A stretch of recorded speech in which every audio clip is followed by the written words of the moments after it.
Hello, everybody. Welcome back to our Sunday edition of Global Strangeness. Scott, are we okay? We are good to go. Okay, good.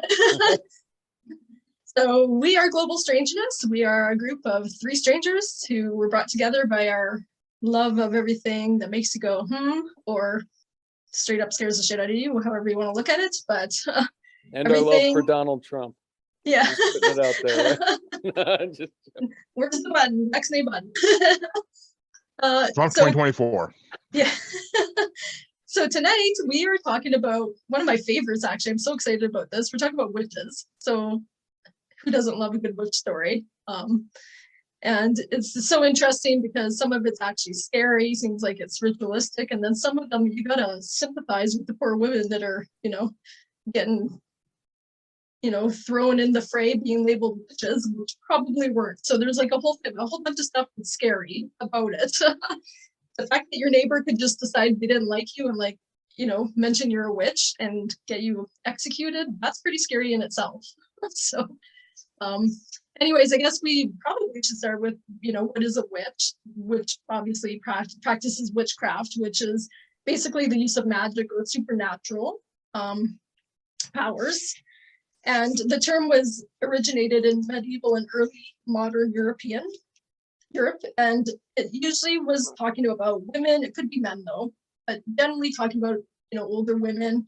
And the originally was always thought that they were using their powers to do harm. So it was generally somebody who was thought to have brought bad vibes and bad things to the community and done harm to people around the community in general.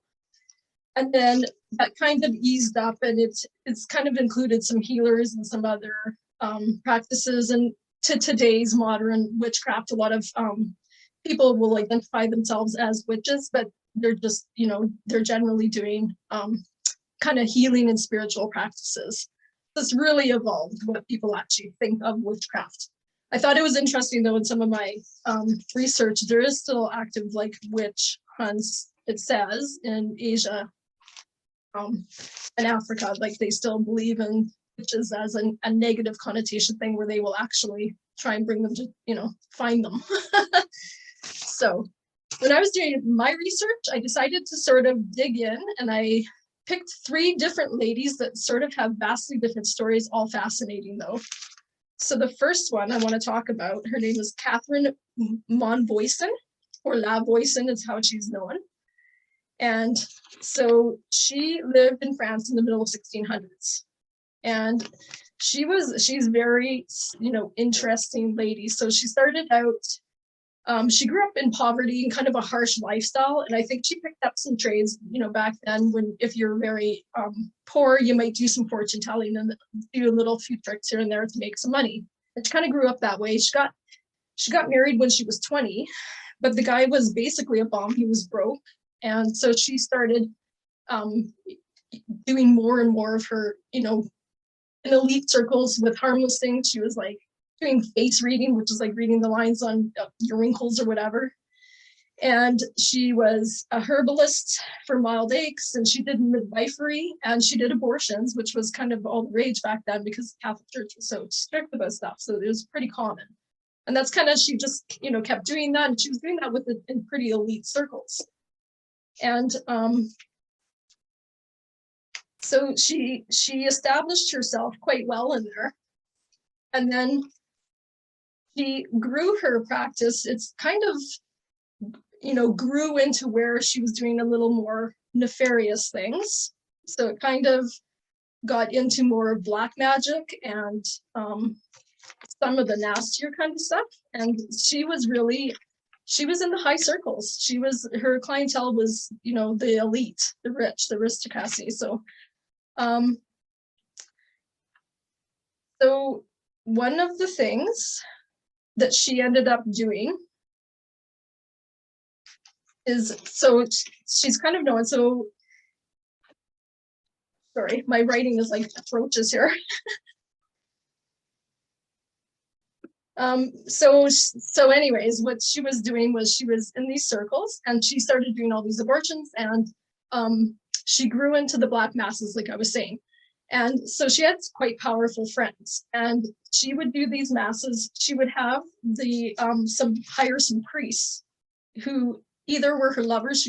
She had a whole bunch of lovers on the side, and some of them just needed some money. But she actually had Catholic priests come in and do these masses with her, and they're terrible. They involved having a naked lady lay out, and they would perform rituals over them, and they would use the blood of newborn babies.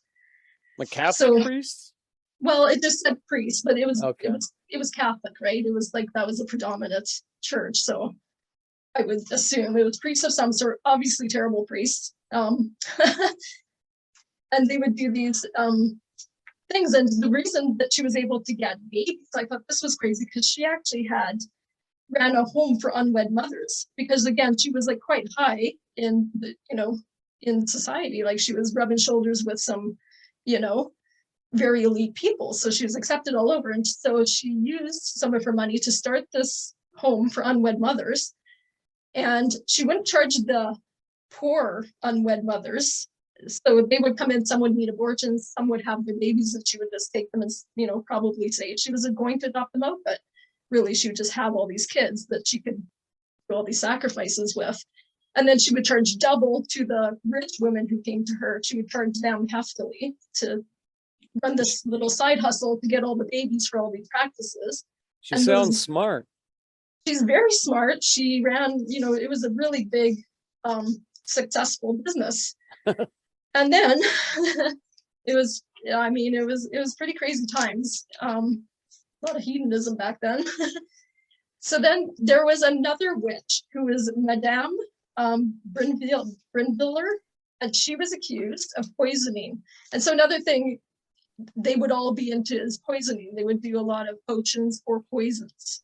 So she noticed a trend when she was growing her business that mostly it was all to do with boys. So everybody either wanted a husband, wanted to get rid of a husband, is something about that. So she got into really poisoning, either doing potions to draw someone to you, or poison to basically kill them off.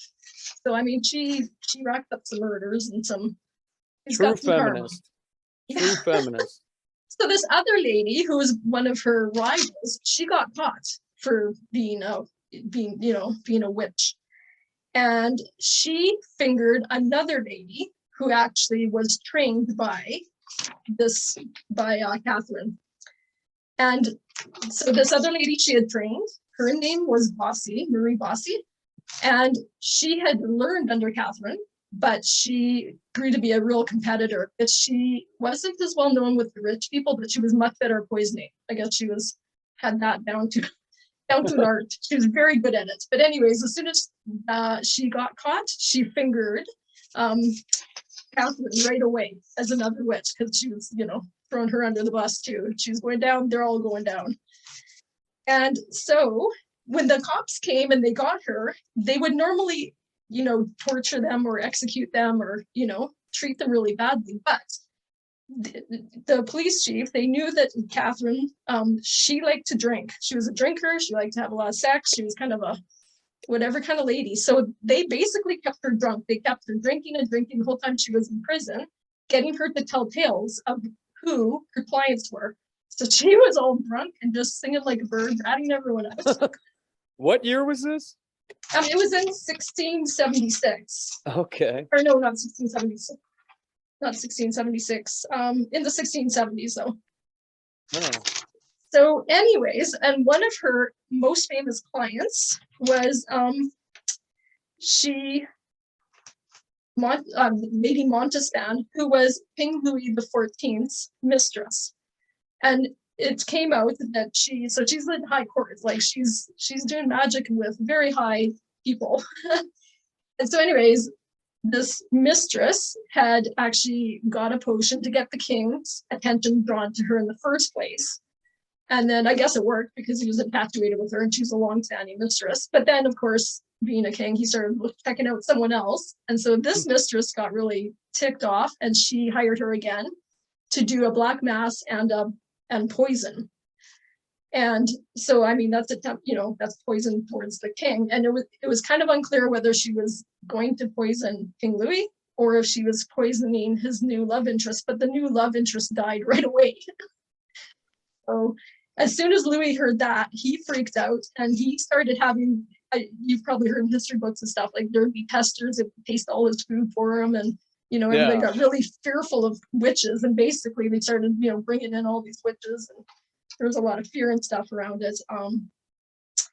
So then that was as soon as they heard that her intentions were actually to possibly even assassinate the king.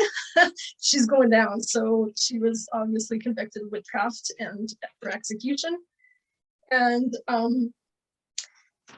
she went on the day of her execution. She was loud and terrible. And I guess she was begging and crying and pleading. And then she was setting curses on the families of the people that were there and the people who convicted her. And I guess when they convicted her, it was dark with blackout curtains and men were in robes. Like, they were scared of her. She was believed to actually have some powers. And anyways, right before they actually executed her, she cursed all of them. And basically 300 people were arrested in that kind of gathering of the witches that King Louis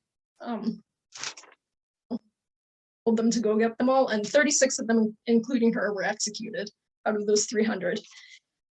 Funny though, Louis kept, because when she was drunk and telling all the tales, there was a whole bunch of big names that came out of her clients who were, creme de la creme people, and none of those people got in trouble because Louis decided that he better not, because it might make the poor rebel against the, if they were all a bunch of, satanic worshiping, we're, fornicating, whatever. So he kept all of them, they all got scot-free, all the clients who were like paying for this. It was just all the witches that they were hiring who got in trouble.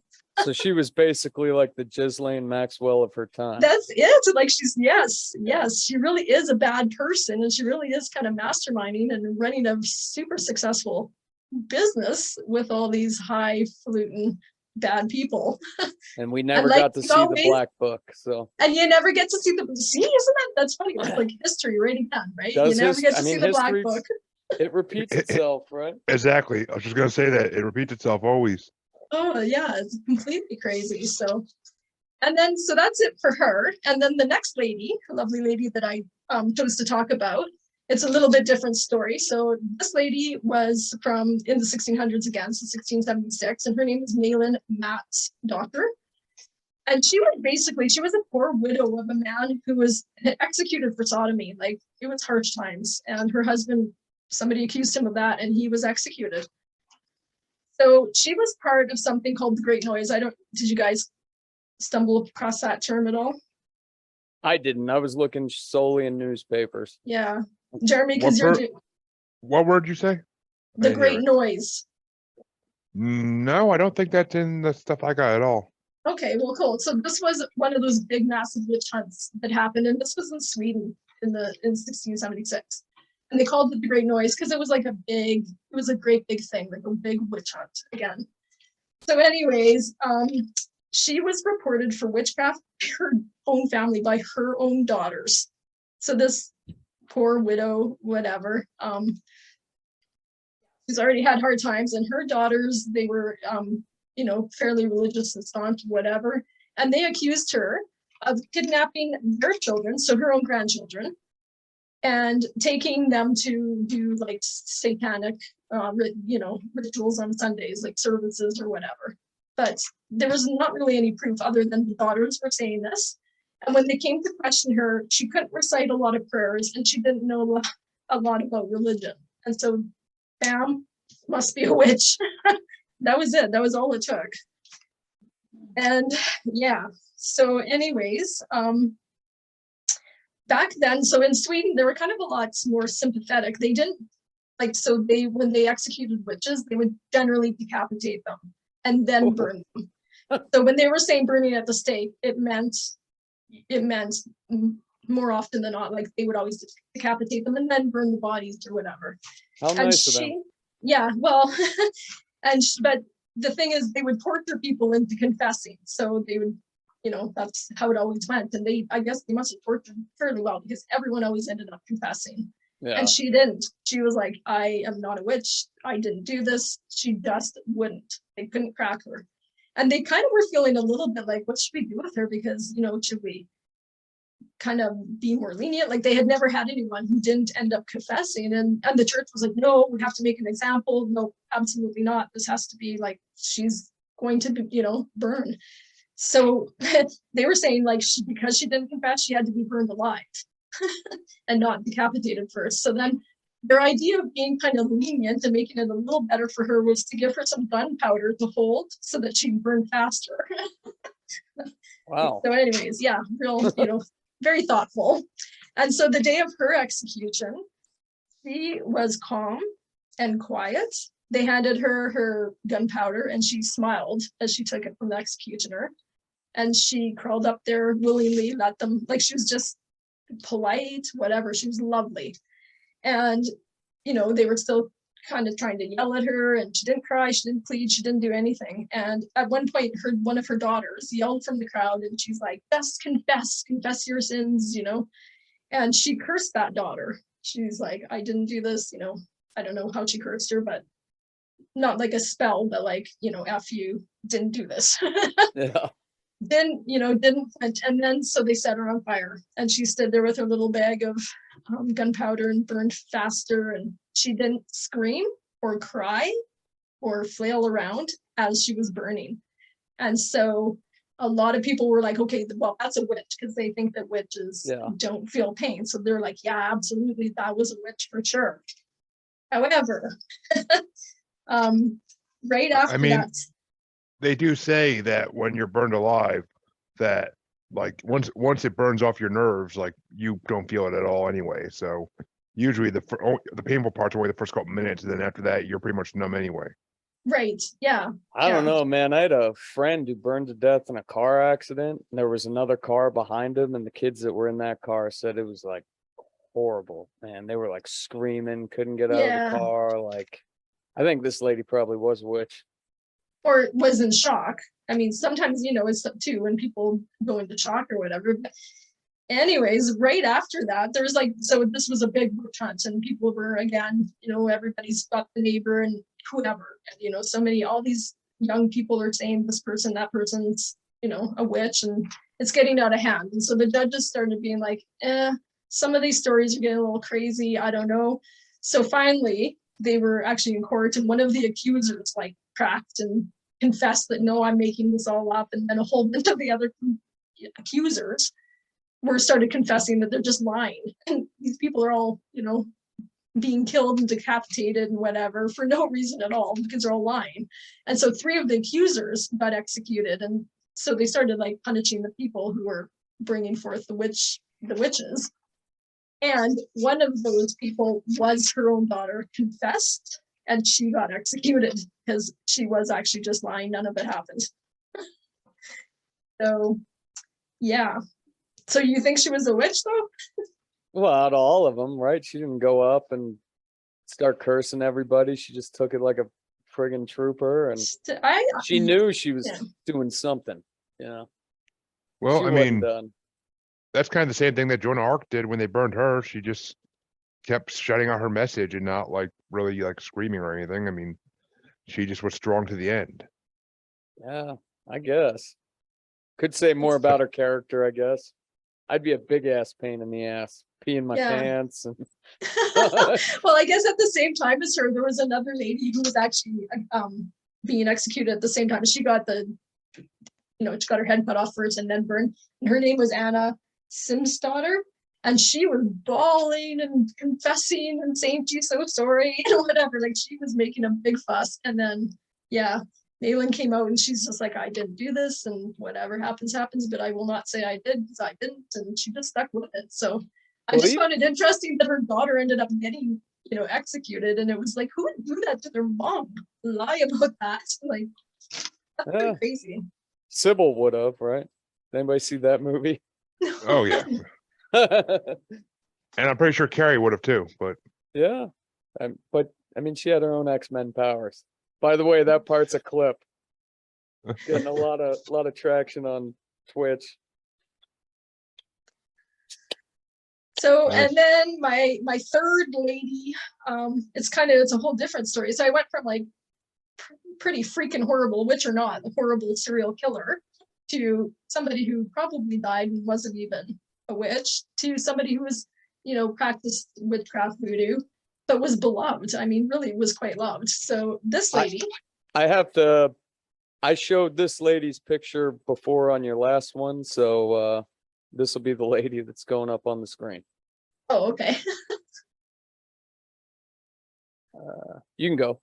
Yeah, so this lady is Marie Laveau, and she's kind of more of a voodoo priestess witch. And there is the American Horror Story Coven is based on her. I haven't Angela seen that Bassett. yet. Yeah. Angela Bassett did an amazing job playing her. Yes, yeah. So anyways, she lived in New Orleans from 1794 to 1881. And she had a huge following. People loved her, loved her, loved her. She kind of mixed Catholic and African spiritual traditions with rituals and everything, and she networked. Some people say she had a hairdressing place. Some people say no, so I'm not sure. And then a brothel, and that's like she was networking and built up quite a big business. And so she is beloved. People still go to her grave so much today that they actually, you have to have a tour guide take you through the cemetery now. Like, you can't just go into that cemetery, because people believe that she would actually grant wishes, and they would go in, if you went in and you drew an X on her grave, that she would grant you a wish. And so her grave was forever getting vandalized by people trying to get wishes from her because they thought she was kind. So anyways, yeah, you can actually go in where her house used to be. You can actually go and stay. It's a vacation rental place. So Actually, anyways, from what I heard about her, always, if she actually granted your wish, you had to go back to her grave and circle the X or something like that. Like you had to go back and complete the ritual if she granted you the wish. oh, okay, yeah. And also, she has been reportedly seen in New Orleans to this day, walking around. Yeah, 100%. And so her backstory is her grandmother at 7 years old was taken from Africa into slavery. And so she was she was a slave for many years, but she actually managed to buy herself out of slavery. But she had 5 kids who were still slaves. And so she spent her whole life working, trying to get all her kids out. So Marie's mom, she was married. She was her own dad's slave. So Marie's grandpa owned her mom, because as slave owners did back then, they would do whatever they want with the female slaves. So a lot of children were actually products of the master and the slave. Could you This imagine has Thomas doing Jefferson. Yes, This has Thomas exactly. Jefferson. Yeah, it was kind of a common kind of scenario. So That's crazy, dude. To your own granddaughter, like, that's still your. well, Like, it was right? his That's own your daughter. blood. It was his Oh, daughter okay. directly. It was Yeah. his slave. Like, he owns his daughter. It's just, anyways. So that poor lady, she finally got out of slavery when she was 18, but she was forced to marry some old white guy that she, like, forced to marry this guy. And but she kind of never gave up on love, and she ended up meeting this man, and she fell in love for real. And he was the son of a really prominent politician, though. So they ended up getting pregnant with Marie, but her mom was like, oh, Margaret, she was very scared that what would happen, because she was married to that old crappy guy. Mhm. And so she had her grandmother raise Marie. So Marie was raised by the grandmother, and the grandmother kind of was into fortune telling and this kind of stuff. And she kind of had a decent life growing up or whatever. And she just really got really well known for doing rituals and voodoos and stuff like that. And when she was 18, she got married. She did get married, but he vanished within a year. And so there's some speculation, like, did he just leave her? Did he whatever? Or did she make him vanish? But anyways, she did find another guy she fell in love with, and his name was Christoph Glapian. And it's speculated that they had 15 kids. Like, that's a lot of kids. Yeah. But two of them survived or whatever. Something happened to a lot of them. 2 out of 15? That's what it said. So I don't know if they died at all different various ages or whatever, but anyways, she stayed with this guy forever and ever. And even after he died, she never remarried for like the next 30 years of her life. She stayed single. Like that was her actual love of her life. They stayed together for a long, long time. And so she was really loved because she was well known for doing all these kind of rituals and stuff, but she would also go to hospitals and she would do like herbal medicines for people and pray for like prayers and, you know, things for free for the sick and the poor. Like she's very generous, very kind. People just loved her. And so I found this was interesting. One of her clients actually gave her 152 Rue, which is where her house stood. She had a little kind of a cottage. And that was actually a gift from a client whose son was up for murder. And so she did this whole ritual and she took these peppers and set these 3 hot peppers. She had them in her mouth and she set the intentions and then she put them where the judge was going to be sitting. And then I found this interesting because of our conversation a couple of weeks ago. She took a cow's tongue and she did something to it, put intentions in it, and then nailed it to under the chair where the prosecutor was, so he couldn't talk, he couldn't articulate his arguments. And the son got off the murder charges. So this guy bought her a house. I was like, back with the cow's tongues. Yeah. Because we were just talking about that, but yeah. And then like Jeremy said, she didn't die. She wasn't, you know, convicted of witchcraft or anything like that. She lived to a nice old age and she got very sick at the very end. She didn't come out of her house. She was kind of a recluse and she ended up dying in her home in 1875. Supposedly. Yeah, well. So What, is she out there with Tupac? yeah. I mean, I think Tupac's in Jamaica, but yeah, you never know. Yeah. Well, anyways, she supposedly did die. She's very sick, but she's seen all the time. She's seen up and down. She would wear a headpiece, and she's very you can see that it's her. Like it's quite a apparition that people actually can describe and know for sure it's her. And they pulled down her actual cottage and they put up another structure and they use it as a vacation rental. And there's a lot of like haunting type things that go on in there. Would be so cool to go stay there, I think, because they built it on the same foundation of what the cottage was. So they believe that her energies, kind of residual energies around there and stuff. But yeah, I thought she was kind of cool because there's an example of somebody doing the same type of stuff and just everybody loves her and remembers her and still thinks she's, you know, super nice and trying to get favors from her.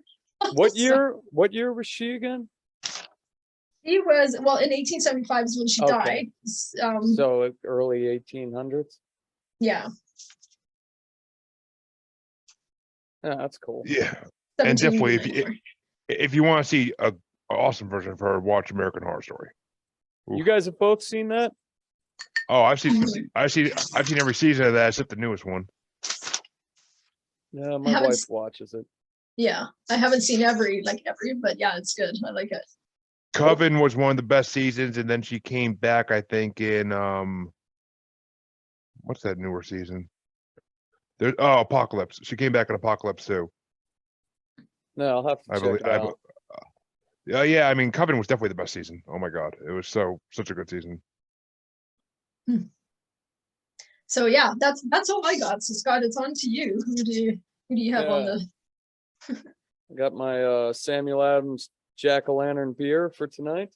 Is that our sponsor?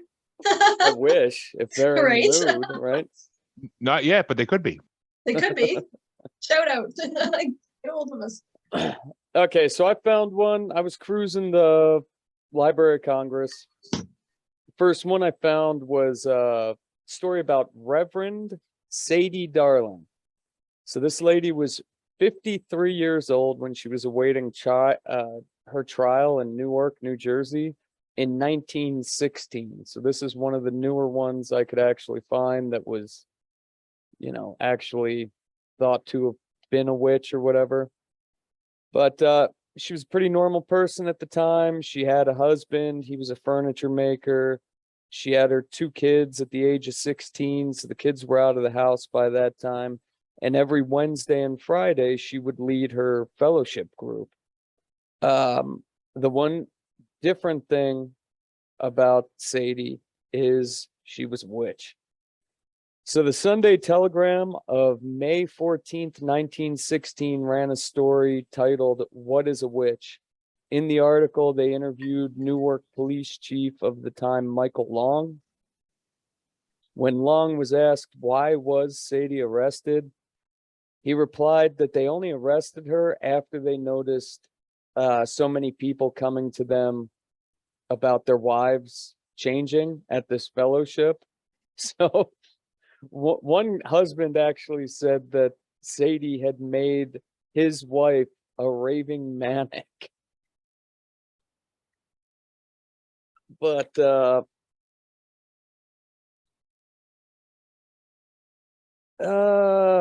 yeah, and then he went on to say, you know, it's not only this lady that they've arrested, they had arrested 45 people for witchcraft the year before in Newark, New Jersey.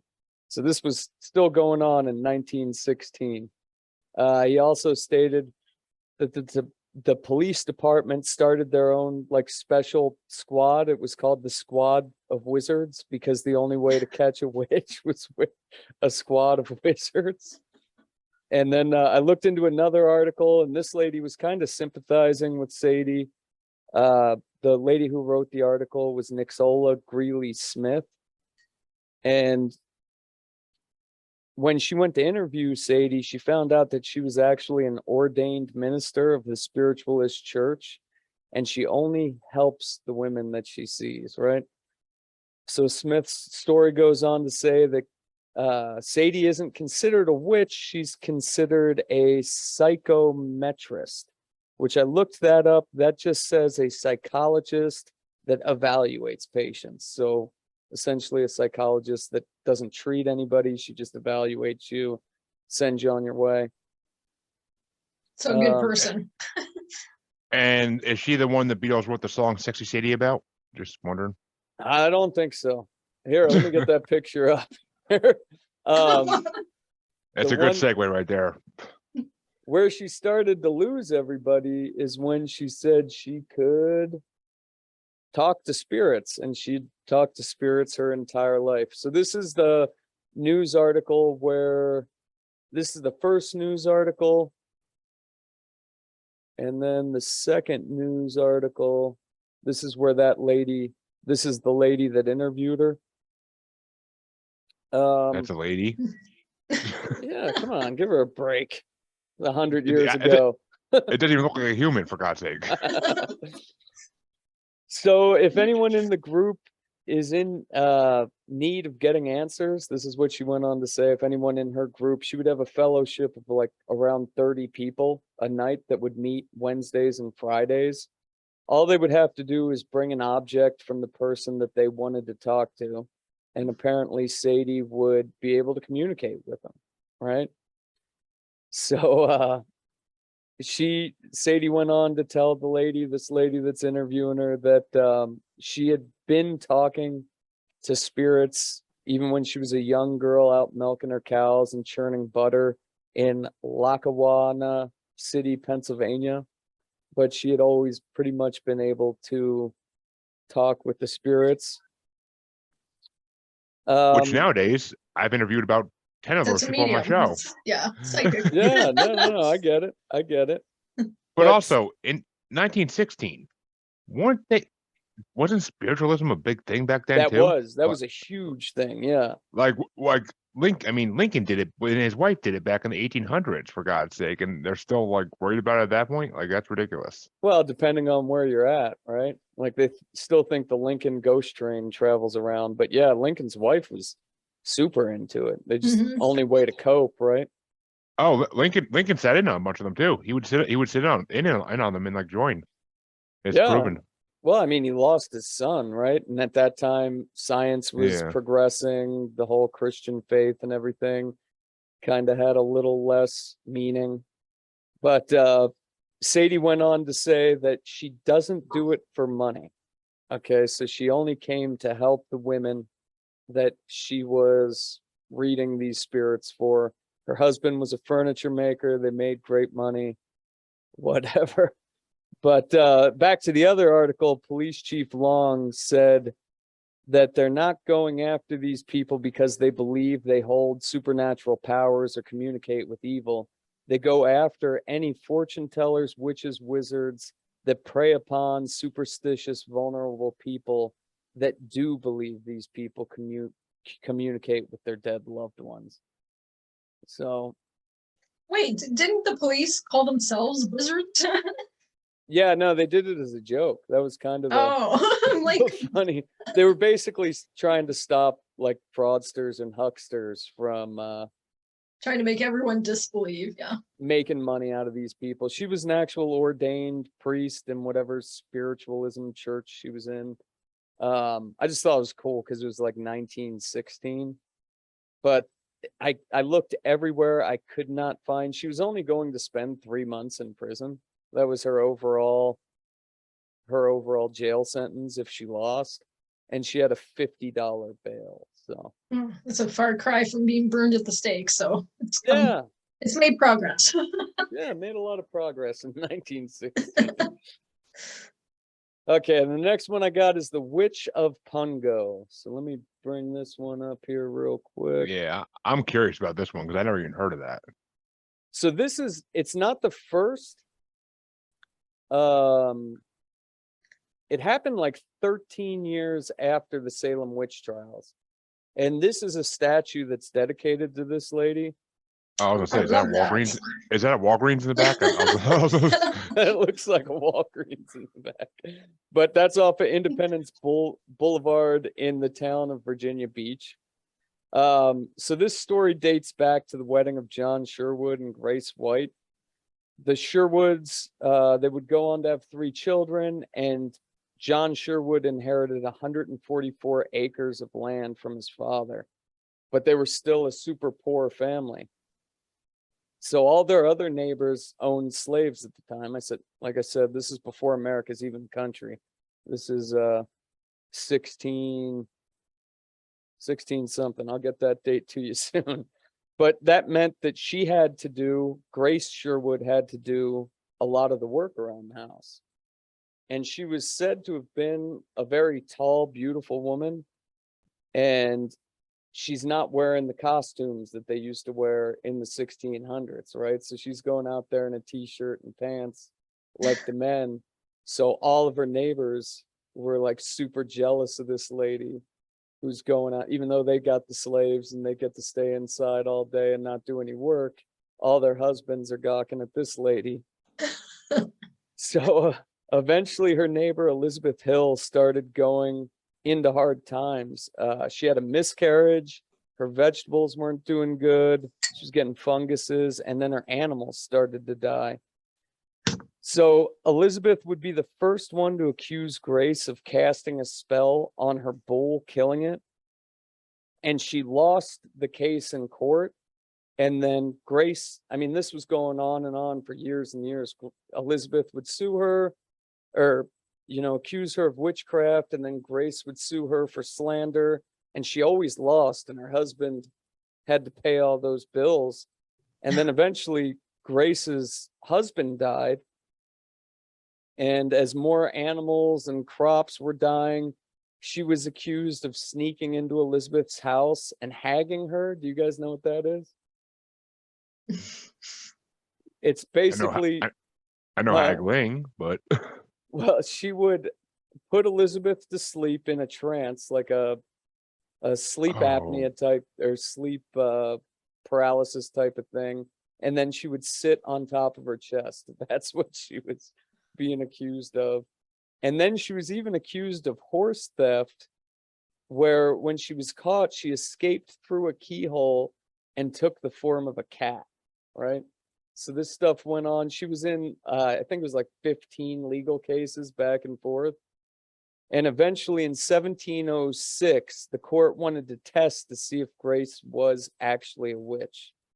So they tied her up, they put her in a boat, and they threw her into the middle of this river. And Grace was able to untie herself and swim to shore. And when she made it to shore, I guess she was like laughing hysterically, and the clouds parted above her, right? So then, all the group on the shoreline that were watching this, they tracked her down and they arrested her, and she spent, what'd she spend?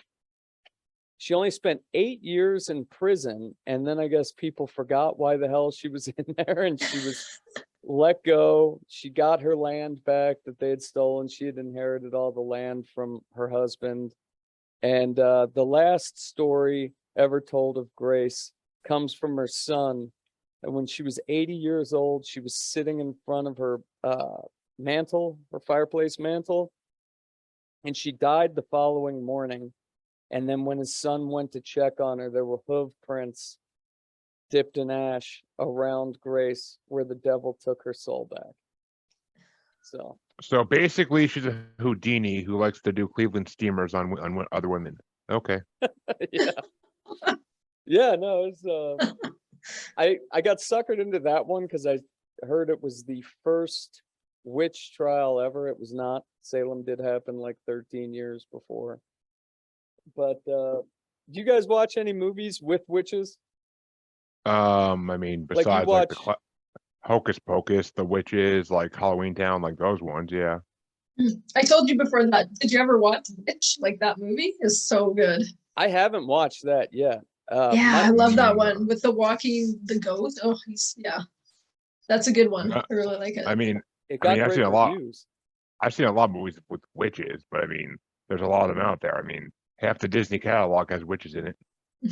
So my favorite witch of all time's got to be the gingerbread hag from Hansel and Gretel. Yeah. Have you guys ever seen the movie Gretel and Hansel? It's probably like 5 or 6 years old. Is that the one with Hawkeye and Black Widow in it? No, Scarlett Johansson? No. that one's funny too. This is the one on the cover. It shows her pulling hair out of her mouth. It's Oh a no, I can't say. No, I haven't seen that. No. It's a really, really trippy movie. But one of the funny things about Hansel and Gretel, like the overall storyline, is that's a Christmas story. Yeah, it is. Yeah, that's instead we watch the Nutcracker in America. I don't know what you guys watch up there in Canada. But Same traditional Nutcracker. Christmas. Yeah. Yeah. Well, in Germany, their traditional Christmas is Hansel and Gretel. So they've been watching plays and reading that story every year for Christmas. That's hilarious. Well, it's also Germany where they have Krampus, so yeah, I mean, it makes sense. Well, when you hear that, you notice that a lot of that story kind of goes into Christmas. Why do we make gingerbread houses? Why do we hang like candies and stuff on the tree? But yeah, I found that out a couple years ago and made a lot of sense when I found it out. It does. So, it does. So is it a warning to kids not to eat too much candy at Christmas? Like, Well, yeah, I guess ghost stories have just always been a Christmas tradition. So Grandma's trying to fatten you up because she wants to eat you. maybe. Well, Check out I that mean- movie though. That's a good movie. Yeah. I'll have to add to the list, but yeah, is that all, Scott? Are we up to me now? Pass the football to you, buddy. I'm not a sports guy. Just pass the joint instead. That's Neither better. am I. terms. That's what we'll do from now on. But all right, so I mean, I didn't have any witch. I mean, if I thought about it, I would have Marie Laveau 100%. But I totally forgot she existed for a minute. So shame on me. I know, but I searched and I found the 6 most brutal witch trials ever. So I had to go the brutal way, because those are the interesting ones. But historians estimate that between 40,000 and 60,000 people were burned, or not burned, but executed for witchcraft in Europe and the American colonies from the 15th to early 18th centuries. Okay. So that number right there is insane. Makes I'm more saying. sense. I thought you were gonna say in like a week or something. No, like 300 years, but still, I mean, That's a lot That's of a lot. people, though. Yeah. I mean, and 75% of them were women. So, but I mean, the first one, well, the earliest one was in Denmark, and basically it was all linked to women being able to control the weather, supposedly, and ruin crops and all that fun stuff. Which I think there's a witch living near me because my crops are dead this year. So maybe it was a dry year. But the earliest recorded one was in 1543. A woman named, and I'm going to butcher this to hell, but Guide Spandemaga. Do my German accent there. She was the wife of a merchant, and she was accused of casting spells that caused the winds to fail as Danish warships pursued an enemy Dutch fleet. Yeah. And she was tortured, of course. And she confessed to it, and she named several other people as accomplices. And then they were also tortured and put on trial. None of the other ones confessed, actually. Ooh, I like that picture. There we go. But they executed her by burning her at the stake. And there's no mention of them cutting her head off first or anything. So she was actually burned at the stake. And basically, after that, it just became like a ongoing thing for people, women to be blamed for things and called witches in Denmark. And around 250 alleged witches were executed in the Danish district of Jutland alone during the 1600s. So, I mean, as we all know, it basically became a thing back then. Like, you don't like your neighbor, oh, they're a witch. Which, I mean, I wish I could do that these days, but you know, I can't. But don't you think that's kind of what's going on with like the Biden Trump thing? You know, COVID versus non-COVID. I mean, no one's getting no one's getting burned at a stake anymore, though. Yet. People just say, but people just say you're crazy. Yeah. But in 1589, it spread over to Scotland, which, oh, those Scots, you know. But basically, Princess Anne of Denmark left by ship to marry King James the Sixth of Scotland, who became James the First of England. And after the storms wrecked the ship carrying the Princess of Scotland, they met in Norway to be married. But storms also struck that ship carrying the newlyweds back to Scotland.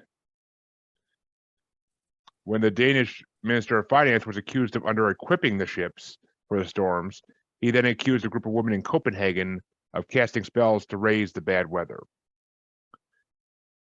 The one suspect, a woman named Anna Coldings, named 5 other women as witches, who all admitted under torture that they had sent the devil himself, to climb up the keel of the ship carrying the princess. Coldings and 12 other women were burned at the stake in 1590. And no mention of being executed first where they were burned. So, yeah, I think that was only in Sweden that they would do that. well, Swedes are nice. Yeah, well, a little bit kinder. that Danish witch trial and the supposed magical attack on his bride spurred King James to start the first of 5 great witch hunts in Scotland. In 1590, he set up his own tribunal to investigate all these accusations in the town of North Berwick near Edinburgh. By 1592, they tortured and put on trial approximately 70 suspected witches, including some Scottish nobles. Many were burned at the stake, including an elderly woman named Agnes Sampson, who denied while under severe torture that she was a witch. Finally, however, she broke down and confessed to plotting with the devil to kill the king. I mean, I want to know how these people meet the devil and just talk to him. Like, that's what I want to know. Right? Ask their that's kinda- torturers. I think Yeah. that has a lot to do with it. I mean, I had someone on my show who supposedly saw the devil 3 times, but he never talked to him. He just supposedly saw him and heard him. But and then jumping forward a little, in 1570, well, not 1571, but a German astronomer and mathematician, Johannes Kepler, he proved that the Earth helps orbit the sun. We know his name. I think I knew his name from school at least, but his family, because he did this and proved that religion doesn't prove everything, that the Earth is not the center of the universe. In 1615, his 68-year-old mother, Katerina, was accused of witchcraft by neighbors in her hometown. They claimed she used spells to make her enemies ill and that she could transform herself into a cat. So there goes that cat again. She was never put on trial, but her investigation lasted 6 years, including 14 months when she was chained to the floor of a prison cell in an effort to get her to confess. So imagine being chained to a floor for 14 years. That sounds like hell. Well, that's when you're going to confess, right? I mean, what do you got to lose at that point? Please just kill But- me. She didn't confess though. Oh, He defended his mother throughout the whole thing, and she was set free in 1621, but she died 6 months after release. that's So fine. basically, it's just a wasted life. And then, I mean, I didn't want to go into the Salem witch trials because I can't do the Salem witch trials justice. I will say, if you want to know everything about the Salem witch trials, listen to Aaron Mankey's Unobscured season 1, because he does a far better job of putting all of it together in a season than I ever could do in a 5-minute spiel. So I am not even trying to go into that because there's a whole lot of details in that you don't even know about. And I went to Salem a couple of years ago before COVID, and the tour guides there actually use his podcast as like their material for when they do the tours. Hmm. Because I recognized everything they said, and I'm like, wait a minute. So I went to the tour guide. I'm like, hey, you guys ever listen to Unobscured? He's like, yeah, we love it. I'm like, okay, that explains it. He's like, yeah. He's like, we started using that as our material because never before has all that information been in one place that we could just listen to it. So I will interestingly enough. say my last story had something in common with the Salem witch trials, where all the crops had some sort of ergot on it. So not only were Yeah. these women jealous, but they were tripping balls every once in a while. Well, I mean, that's the best way to be. But I do have the one last thing I have is the last witch trial in England was that of Jane Wyndham in Hertfordshire in 1712. Following a fight, a local farmer accused her of witchcraft, claiming she had caused his cattle to sicken and die. That's a pretty common one too. Yeah, sorry, had a frog in my throat, which must be cursing me for talking about her. But Wyndham initially, she denied being a witch, but a potion was found in her room. I mean, God forbid it's a little vial of medicine or something. And she stumbled while reciting the Lord's Prayer. So she's a witch. But her trial became a huge cause to celebrate in English society, and the judge took a lenient view, especially when the prosecutor suggested that they had seen her flying. And the judge remarked that flying was not illegal.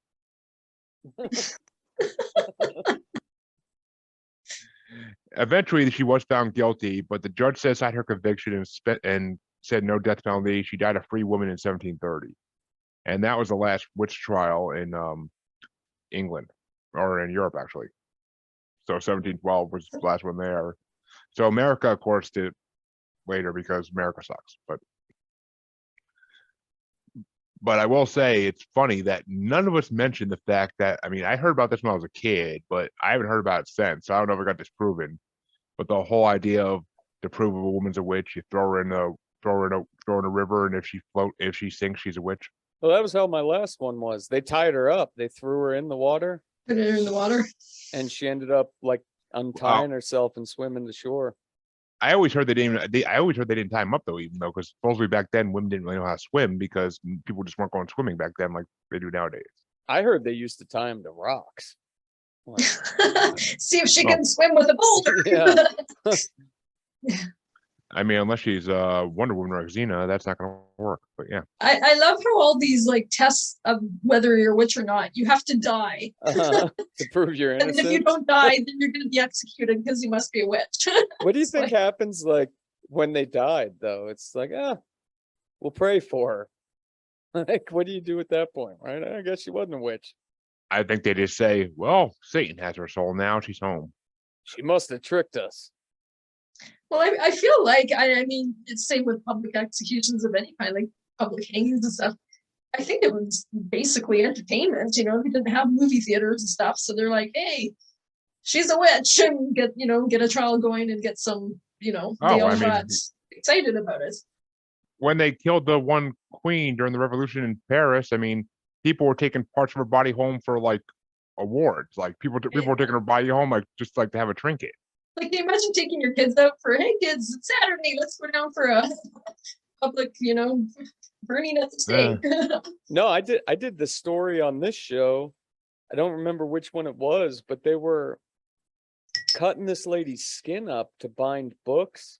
And then like they sold her fingers as amulets and her nose as amulets. And Like Ed Gein, like a serial killer. yeah. Well, there's still, Gross. or no, I guess it was for a different show, but I was doing a show on how many books are made out of human skin. There's a lot. There's Yeah, a lot. gross. Oh yeah, the Necronomicon legend is not based off like fiction. Like that's 100% based off what people used to really do. I mean, I'm guessing, well, I guess most of the like medical journals from the early 1800s, like most of them are actually made out of cadaver skin, like out of the people they would test on. They would bind the book in the person's skin. well, the Native Americans say use everything, so I mean, why not? Yeah, I guess. I don't know. I watched this video on like how many books they went into all these different libraries, and they found like 56 books in the library that were made out of human skin. Like, and did the people running the library know they had that, or No, nobody did. No, They because tested once it gets to a certain gross. once it gets to a certain point, it just feels like leather. Ew. It's crazy. Once it's been dried out enough, I mean, unless it's straight out of like straight out of Evil Dead, unless the book's screaming at you, you're not gonna know it's made of human skin. So Yeah. Hmm. I don't know if I'd like to have something like that in my house. I mean, as long as it's not trying to eat my hand, I'm good. I mean, I'd be curious to see what, but yeah, I don't know if I'd like that's something. And how did they get it? Were they murder victims, or is it just cadaver? Like if it's the medical people, it's probably just cadavers, right? But if it's a murder victim or somebody who died dramatic, I wouldn't want to be touching their skin, reading a book. Like gross. Well, that was the first one I found, was that lady that was burnt or killed or whatever for witchcraft. And that'd be terrible, right? Yeah. Like of this, there's got to be a feeling to that, or some energy attached to that. 100 years ago, how many people do you think were inheriting like people's fingers and weird amulets like that? It's probably not as common anymore, but I mean, in Tibet, there's still that jar supposedly that has a Yeti's hand in it. yeah. Well, in Alaska, there's a saloon, and it's one of those. So it's funny. It's one of those saloons where the swinging doors, just like the Old West, and this is like straight up gold town, right? They kept it that way. So, anyways, and in there's a pickled toe. And you can get a shot out of this bottle that has had this toe floating around in it forever. It's so gross. Damn. But it's I mean, there's a human toe in there. I mean, I'd rather drink the worm than drink the toe. But Yeah, right? Like, that's disgusting. But anyways, yeah, it's a thing. I hope they're like filling that bottle back up with top shelf alcohol at that point. Right? Oh, that's funny. I couldn't imagine some like Wild Turkey 101 in a mason jar with people's toes in there. Or a gnarly old toe in there. Yeah, that's gross. oh no, Anyway. it's not Wild Turkey, man. It's Russian vodka, that $1 a pint type vodka. Yeah.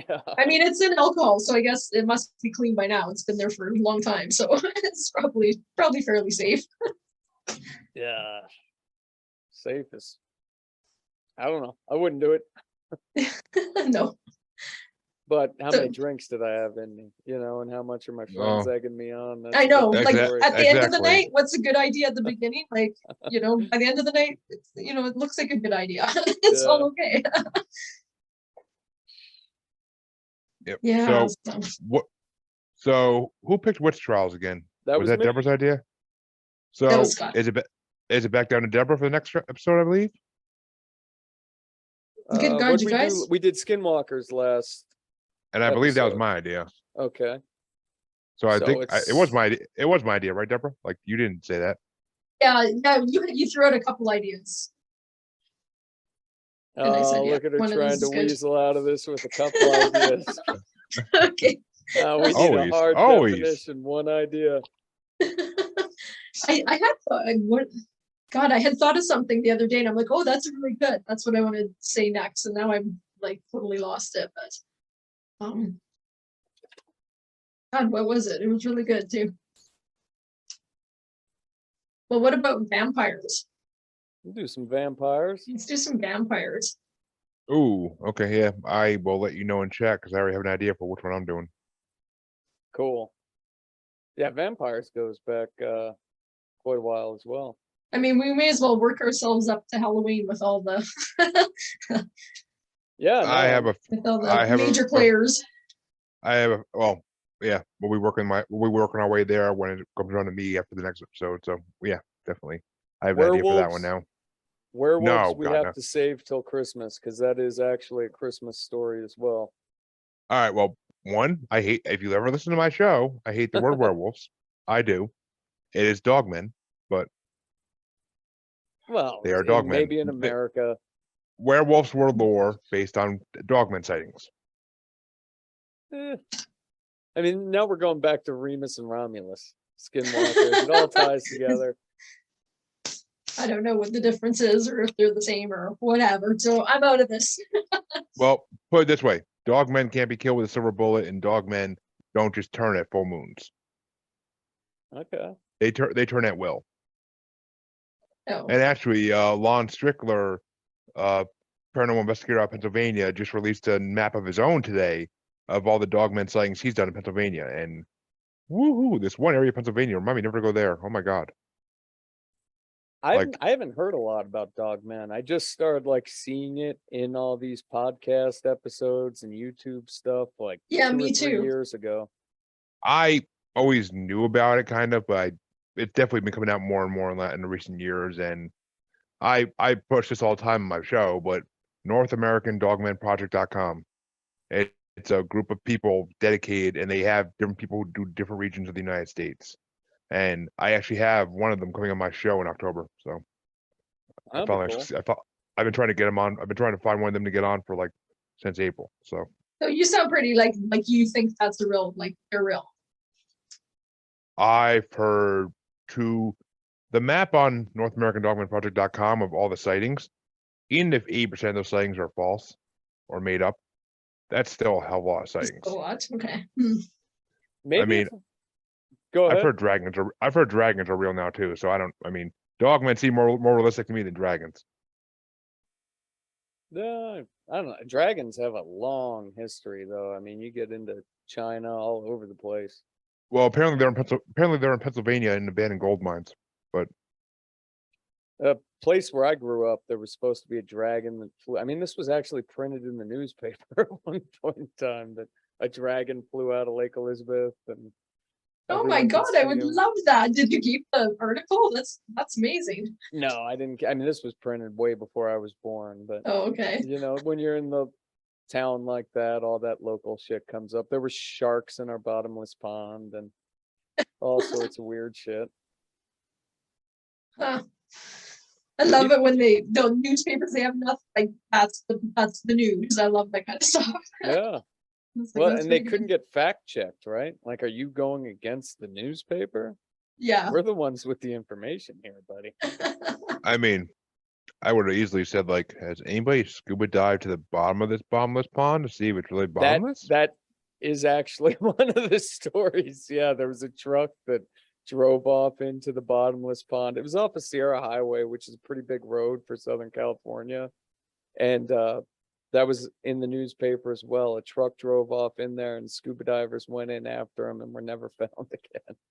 So, Well, I mean, if it is truly bottomless, that it could connect to a river or an ocean, and bull sharks can live in freshwater, so who knows? it had an underground spring. Like I'd been there a couple times fishing. They had it all gated off, private property, but yeah, it was, you know, when you live in the desert, there's not a lot of fishing options. Mm. So you do Well, what you can do. if there's underground river systems or caverns or whatever, and there's currents that suck you into the side, you know, Yeah. things can Oh yeah, disappear. oh yeah. There was a quarry where I grew up where supposedly if you went into certain parts of it, there was caves and you would get sucked in and never seen again. Yeah. Some kids supposedly died that way in the 80s. I don't know, before my time, but So did you swim there? No, because there was a giant snapping turtle that would bite your damn toes off. And I seen it, so I 100% believe that one. But I mean, no, I don't. I'm one of those people who hates to swim in anything except a pool or an ocean where I can see the bottom. Oh, oceans Right. freak me out, dude. Oceans with sharks, yeah. Oceans are No, yeah. I will only swim in oceans where I can see the bottom, like down in Bermuda, Bahamas. Like Okay. that's heaven. Clear That's heaven water. because you can see clear, you can see for miles in that water. So if there's a shark, you see it coming. Yeah. I mean, I live in Massachusetts, and I would not swim in the Massachusetts Ocean because I've walked in it with my kids like certain distance and just like, yeah, let's go back. Yeah. Yeah. I keep seeing, I don't know what's going on with my Facebook algorithm, but I keep seeing these things about sharks, like, and they have drone things and the sharks like right beside the person. And I'm like, Yeah, I no, don't know, I all got these lots stories of keep them. coming up. I'm like, oh my gosh, what's going on with Oh, sharks? I get so many of those articles about like 40 pictures that will make you never want to swim in water again. Yeah, that And- kind of stuff. I'm like, I don't and even it's live like- near an ocean. I mean, you see the one picture on the cover, and then like you click on the article just to try to see what that one picture is about, and it's like 39 pictures that are stupid, and then like that one good picture. But Yeah. Or trying to find the little tiny video clip of something, some animal killing another But- one or whatever. It takes forever to get to it. I did hear that. I mean, I did see on social media recently that they might have proven that megalodon still exists. I saw that too. Oh, he might be down there for sure. I mean, because they caught video of some shark that's bigger than any shark that's ever been caught on video before. Yeah, And and that it's- is something that's so believable because the ocean, I mean, who knows at the very depths of, the Well, we've deepest parts, who knows what's there? Only explored like 80% of it, right? Yeah. Not Yeah. even. Yeah, Even. maybe that's Papua New Guinea, or like 20%. We have unexplored 80%. Yeah, I mean, the ocean is the Mariana Trench. They'll never get to the bottom of. They'll never get to the bottom of it for another 1,000 years. Yeah, What are you so talking about? anything could be living down there. We It's made a it deep- to the moon, my friend, in Yeah. 1969. Okay. Did We shot we though? somebody in an explosive device. Did we? And made it to Did the we moon. though? Did we though? That would be a great episode. Did we? That would. I don't. The new space program. What's it called? Aragon. Shit. SpaceX? No. NASA has been trying to send an unmanned craft to the moon here for the past couple weeks, and it just keeps getting canceled and canceled. Well, put it this way: have you seen that new movie on HBO Max, Moonfall? It's basically something knocks the moon off orbit, so the moon's starting to collide towards Earth, and basically it comes out that like old NASA guy comes out. He's like, "Yeah, we didn't. We when we landed on the moon in '69, it rang for hours because it's hollow." Well, And- do you know the yeah. story behind that? It wasn't when they launched the rocket at the moon with this, Buzz Aldrin and that shit. They actually bombed the moon, and then they recorded it ringing. They sent bombs What? at the moon. Yeah, not a joke. Nobody How voted on this stupid. shit. Nobody voted on this shit. We just bombed the fucking moon. Well, why wouldn't we? We're America, but That's slightly irresponsible without knowing what kind of consequences that would have, wouldn't it be? welcome to American government. Jeez. We should have at least voted on Vietnam, that. Vietnam could be explained in that one statement right there. Yeah. Just saying. Gulf of Tonkin. The I mean- hippie movement. But actually, that's the name. That's the name of one of my newest episodes. My show is the government doesn't want us talking about the moon, because it was funny because we were talking about the moon landing possibly being fake, and my guest kept getting disconnected. Oh, Oh, seriously. probably. I There's mean, no way it's- we fucking got there. There's no fucking way to do that. we oh no, I mean, and plus if you look at the conference video, okay, let's just save this for when we do an episode actually about it. I don't Yeah. want to ruin that. I don't want to ruin an episode about it because I can Well, go on for hours about this. Are we spreading out into conspiracies too, or what? Because that's not You c- you- paranormal. Paranormal conspiracy theories go hand in hand. Yeah. I I love mean, it's like Woodstock and drugs; they go hand in hand. love talking about how the moon was fake, moon landing was fake. That's Well, like my I'm favorite. down. This is all, yeah, we can talk about whatever the hell we want. Well, next week we're doing vampires, so we'll start there and then we'll build up to get the conspiracies. Maybe after Halloween. Yeah, I don't see how we could tie the moon landing being fake with Halloween. That's not I gonna be mean, good tag Yeah. material. No. I have an idea for Halloween episode anyway. So actually, what the hell day is Halloween on this year? I forget. On a what- weekend, It's isn't it? not on a Sunday. I think it's Monday. It's a Monday, but we could do it. We could do the Halloween Eve episode. Then I have an idea for it. What do you want to do? We could talk off camera about it. Well, here, let me end this, and we'll talk off camera. Goodbye, everybody. You guys want to say Good goodbye? week. Bye. Check out Paranormal the New Normal. That's all I'm saying. Okay. More we got.